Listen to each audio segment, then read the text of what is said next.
Everyone, Thordan Smash here, out mountain biking in Breckenridge, but today we're going to be talking about Sparrow in Apex Legends, what the devs were planning with him, what did they achieve with him, and what does it mean for future Legends. We're going to go over all of that. We're also going to go ahead and give out a Watson Prestige skin. All you got to do is like, comment, subscribe. You guys know the drill, but without further ado, let's jump into today's topic. So, somewhere in the frozen low-gravity ruins of Olympus, a cat known as Artemis is tracking a target, a bounty hunter is making a very dramatic leap, and Horizon finally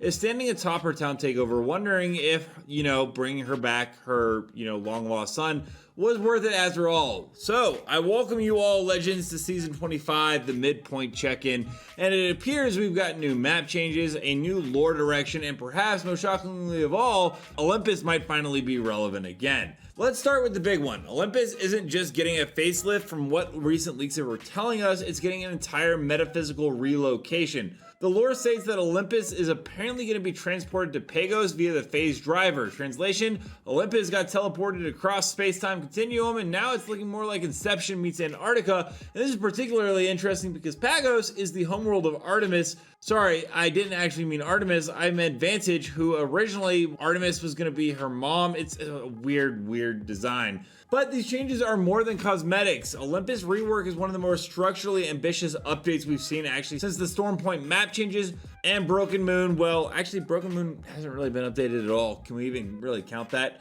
Apparently, there are going to be some familiar POIs that are now gone. Orbital Cannon, Grow Tower 3, Docks, and Energy Depot, each one stripped from the map, not just for balance, but for narrative impact, and I'm interested to see how that impacts things well in the future. Elysium has also been relocated. Yes, an entire floating island was somehow moved to make room for Horizon's new town takeover set squarely on what used to be Orbital Cannon. It's not just a reskin, it's actually a restructural reimagining, and apparently it will feature low gravity, which is actually a pretty interesting premise, especially when you consider Horizon's tactical with the grav lift and so on and so forth. And that's going to take us into lore meets verticality. The new Horizon town takeover is a microcosm of the lore meets map approach, which I actually applaud Respawn for taking. It's not going to be just a place to fight, it's a vertical playground which Apex Legends players such as myself love. That's why we all play Pathfinder, right? No? Just me? Alright, cool. It's basically inspired by Broken Moon's launchers and storm points, but even with more freedom.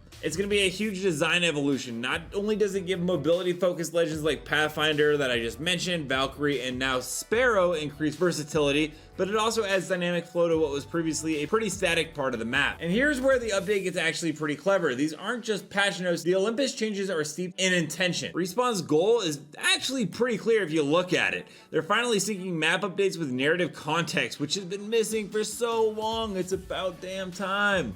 From a snow-dusted skybox, which is going to be the main focus, everyone's going to look at that and be like, oh wow, look at the new backdrop, which is amazing. It is cool that we are going to Vantage's home planet. It's been a long time since any lore was introduced for her. It's no longer going to be the sterile high-tech utopia we once knew as Loba and Revenant's playground of destruction, and where Loba, got her origin story.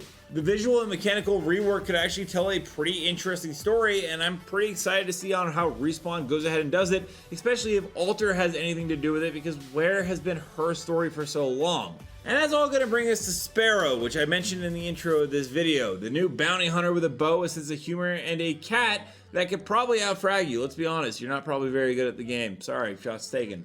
Sparrow's kit, as we all know, the Devil Jump, Tracking Dart, and Slowing Bolt, was built mainly around mobility, positioning, and information, which conveniently is exactly what the new Olympus is going to demand. With Olympus going more vertical and unpredictable, Sparrow is probably going to actually thrive in that chaos. He's not really about brute force if you played him at all, and more about navigating terrain, which is something that is a staple of Titanfall 2. The map's new layout, filled with multi-level structures, high vantage points, and bounced launchers, will actually synergize pretty beautifully with Sparrow's playstyle.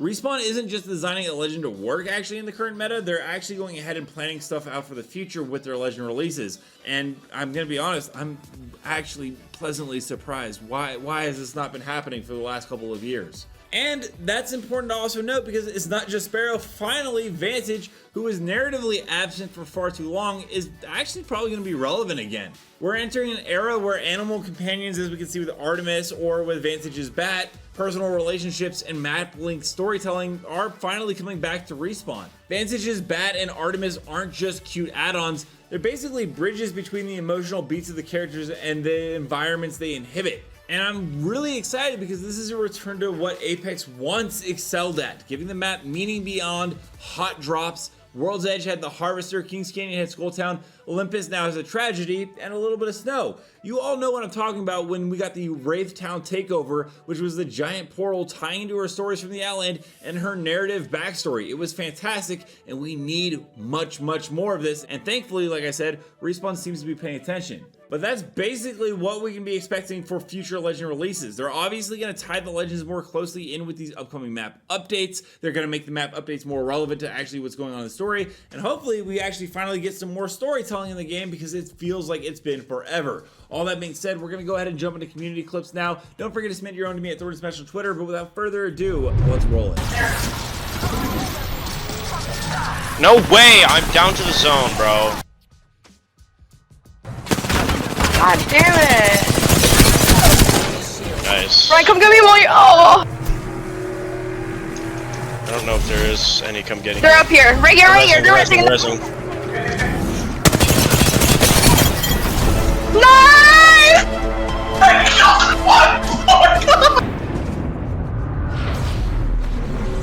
All your feet. Land's got your back.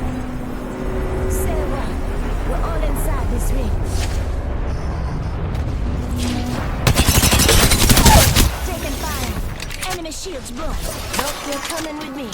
Just giving my shields a recharge. Enemy shields broke.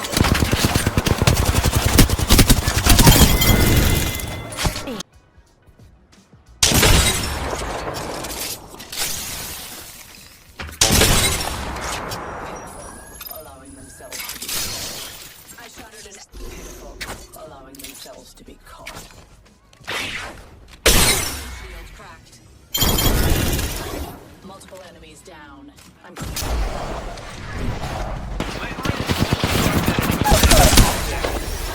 Enemy down. I've reached max level. Only one way left to go. Joker right here.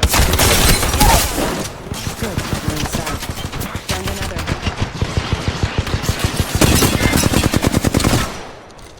Going to phase.